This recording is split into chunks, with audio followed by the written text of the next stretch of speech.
MA Tamil, Tolkappiyam, அகத்திணியியல், வினாவிடை.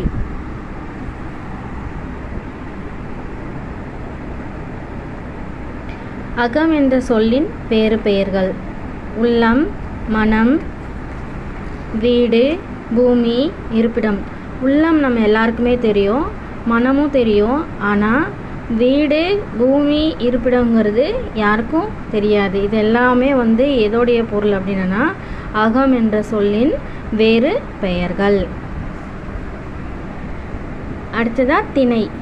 அகத்திணைங்கும்போது திணை தான் முக்கியமே. திணை என்பதற்கு ஒழுக்கம் என்றும் நிலம் என்றும் இரு பொருள் உரைப்பர். ஆனால் திணை என்றால் ஒழுக்கம் என்பதே சான்றோருடைய கருத்து அப்படின்னு சொல்கிறாங்க. இது திணையோட பொருள்.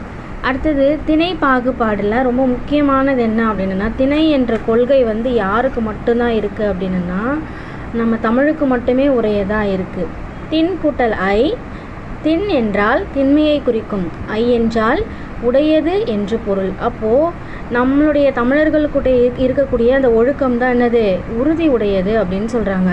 ஸோ உறுதி உடையது அல்லது ஒழுக்கத்தை உடையது என்று பொருள்படும்.